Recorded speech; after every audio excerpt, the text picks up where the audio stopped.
Hi everyone, it's me, Darlene. It is late. I should be in bed, but I am very anxious to try my new 32-notch loom and do some rope weaving. Before I start, let me tell you that there is a tutorial that will show you how to make this loom and where to get the link for this nice little handy-dandy template to help you make your loom. So go watch that. It's only like 4 minutes long. I'll actually have a little link to the card up in the right-hand corner that you can click right now. Go watch that and then come back to this video. So what we are going to do is we are going to use 16 strands to do some weaving, and we will be able to make a friendship bracelet or a belt or whatever your little heart desires. I'm going to be using embroidery floss for this one. We are going to be doing a pattern that is called the diamond pattern. So the bracelet or the rope is going to be mostly solid color. You get to choose your colors with little diamonds of an alternate color. And we will see that as we weave, supposedly. I have never done this, so this is the first time and I'm trying it with you. I'm not going to bother to cut out my template. They suggest that you cut out your template and you put it on your loom. I don't want to be dealing with the paper there. I'm just going to be counting off and I'll know how to start my loom. But what I am going to do is show you that for this particular design, you are going to want 4 threads of one color, and then the rest of the threads are going to be your other color. Decide what you want for the main color of the bracelet. I want the main color of the bracelet to be pink. So I am going to color this one, and I'll show you after. This one and this one. I'm skipping these two. This one. Of course I have a dry marker. This one. This one, this one, this one, this one, and this one. So you can see, if we go to start, I'm leaving those 2 blank for now. I've got those 2 pink, skip. Those 2 pink, pink, pink, pink. I'm going to do pink with green, so let me just get my green marker. There's a green. So this is going to be green, green, green, green. So I'll let you look at this again. So you want to set your loom up this way. We're only using 16 strands, but it's a 32-notch loom because of the way we have to move the strands. I'm going to cut some strands, 16 strands in all. I'm going to cut 4 green and then 12 in pink. I didn't cut these too long because I really want to just do a sample. I have no idea how this is even going to turn out, so I didn't want to commit to something too long. And I do indeed have 12 pink and 4 green. Now I'm just going to tie a knot on one end, and I have a feeling my knot is going to want to go through my hole, and it does. So I'm going to go get a safety pin. If your hole is too big and your knot wants to slide through, just tuck your knot into the back side and then put a safety pin through the top of the knot somehow. Put the safety pin like this and then it won't go through. So we're all set. Now here is where I'm going to just follow my chart. The start is at the top, so I want 2 green. I'm just going to pick any slot because it doesn't matter, and I'm going to put a green. Boy, this is certainly finer than using yarn. I'll get used to it. And then a green next to it. So I have 2 green, like it says here. Now I'm going to skip 2 slots, and I'm going to do 2 pinks. Pink and pink. Let me tip this up a little bit. Sorry if I keep going out of camera view. I'm going to try very hard to stay under it. Now I'm going to skip 2 more and do pink, pink. So skip, skip, pink. And my goodness, I'm having a hard time with catching these. Pink. I had a feeling embroidery thread would not be my favorite to work with, but I think it will make the most pretty bracelet or whatever you want to make. Now we're going to go skip, skip, green, green. Here's my 2 greens. Green, green. Now we know the rest are all pink. Skip, skip, pink, pink. skip, skip, pink, pink, skip, skip, pink, pink, skip, skip, pink, pink. Oh, phew. And we should have 2 empty slots before the green, and we do. We have our loom set up. You know what? I'm thinking that with the embroidery thread, it would have been probably better had I not done notches, but just done slots, because it does want to come out of there. But maybe it's all right. We'll see how it goes. It's the next day. That was close to being a nightmare last night. I was up until the wee hours trying to figure out how to work that loom and the threads. But I think I have had enough practice now that it's not quite the nightmare that I thought it was. First of all, the embroidery threads are very fine, and I just find that they're hard to set the loom up with. But once the loom is set up, they're pretty easy to maneuver. I mentioned that I wish I would have cut only slots and not notches, but what I did is I took my loom, I should have it here as an example, but I took my loom and I just cut a slot deeper into every notch. So now I can just push the embroidery thread down through the slot. That worked great. The other thing I learned is that when you try this, don't do longer than maybe 8 or 10 inches of embroidery thread just to give this a try. You may find that you absolutely hate this, or you may find that with a little bit of practice, you're going to love it. So don't, waste long cords on just practicing. Also, with embroidery threads, I don't know how anyone would be able to handle long cords. It tangles so much. So the other thing I'm going to say is that when you grab the embroidery thread to move it on the loom, make sure that it is completely free of any tangles, because if not, when you pick it up, it's going to bring all the other tangled ones up on top, and it is a mess. If you have to put that loom down for any reason, have a paper clip or a clothespin or something that you can clamp on the threads that you need to start back up on, because it's next to impossible to know where you left off.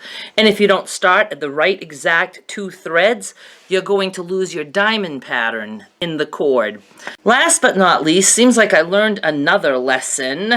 Oh, as you go, it changes, for some reason, the way the cords move on the loom. You end up getting to a point where sometimes there's only 1 slot between 2 threads.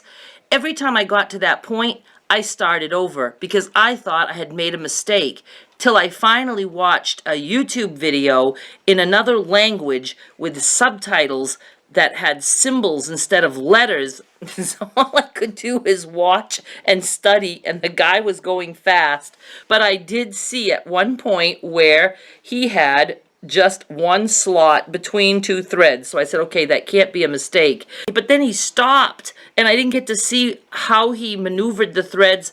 But I think, for some reason, I finally figured it out. I did end up making a cord about this long, probably 4 times last night. Seriously, I spent hours on this. I was determined to get it so it was easier. And my cord looks fantastic. So at this point, I have probably another hour of footage that I'm completely deleting. I'm not even going to show you all the trials and errors because it would discourage you to no end.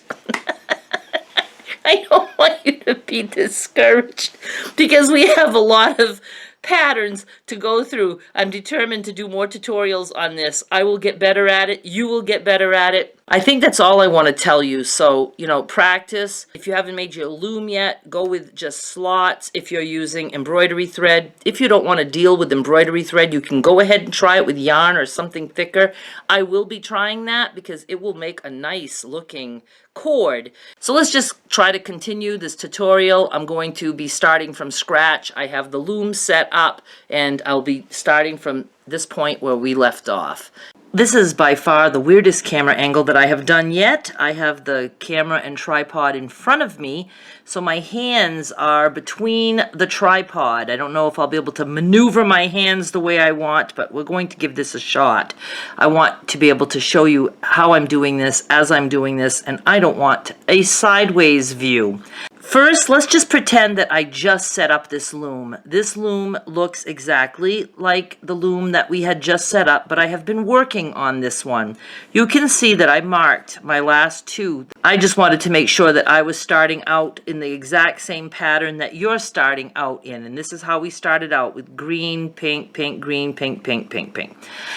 Now notice that for every 2 strands up here, there are coordinating strands down below.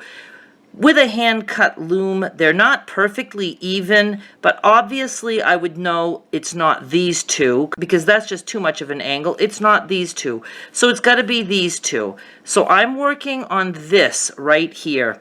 I'm going to take the strand on the top, and I'm going to take it and put it down here to the right of those 2 strands. Now we're going to take the strand the furthest to the left, and we're going to bring it to the left of up here. See how these little buggers want to like bounce around? That's it. Now we're going to turn just to our next 2 strands. These 2 strands belong with these 2 strands. So I'm taking the strand on the right, pulling it down and putting it to the right of these strands. Now I'm taking the strand all the way to the left and pulling it up to the left of that strand. Just going to keep going. Taking my strand on the right and bringing it down here to the right of those 2 strands. I'm taking the strand on the left and moving it up to the left of the strand that we had remaining. And we just keep going. I'm going to go all the way around till we're back to the same pattern. Taking the strand on the right and moving it down. Taking the strand on the left and moving it up. Now see again here, it's a little bit crooked. I've got to remember to pull my cord down a little bit. Some people put a weight on the end of their cord. I don't think I need to do that. Strand on the right, down. Strand on the left, up. Turn just to the next 2. Strand on the right, down. Strand on the left, up. Get down there, little buggers. Now, if you sometimes think, oh, was I on these 2 or these 2? Right here I can see that, see, this is the uppermost cord here. So that means that's the last cord we brought up. So we know we're done those 2. So we're here. Now my cords are getting a little shorter here, so I'm not tangled as much. Okay, I'm taking the right down to the right, and I'm taking the left up to the left. So it's really not that confusing, but you just don't do it at 3 in the morning when you're really tired. I'm going down. I think I can do it with this hand. And going up. See, it works better for me if I use my right hand on all sides. Now, just to confuse you a little bit more, some people prefer to start by going up and then down. I don't know why. I just like to go down and then up. You can do whatever's most comfortable for you. If I can grab the freaking embroidery thread. Oh my God. Okay, down.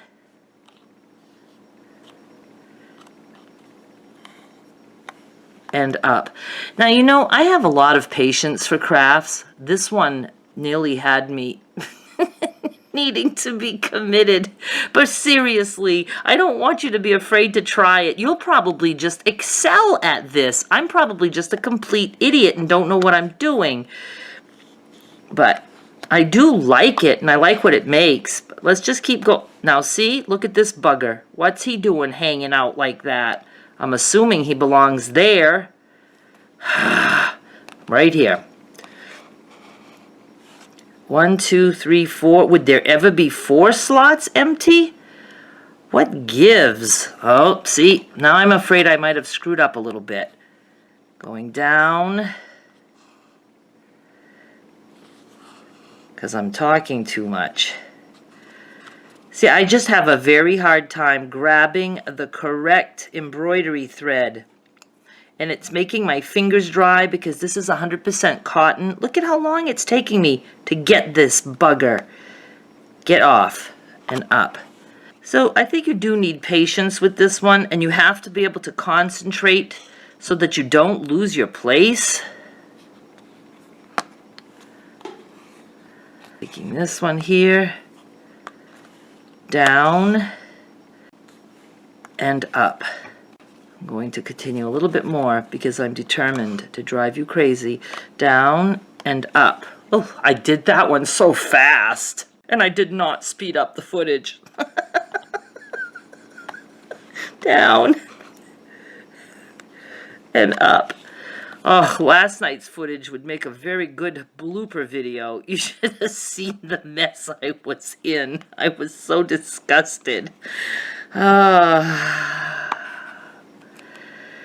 Okay, now I just want to check. When we see the 2 green here and then these 2 green off to the, like, what time would that be? 5 o'clock? No, yeah, 3, 4 o'clock maybe?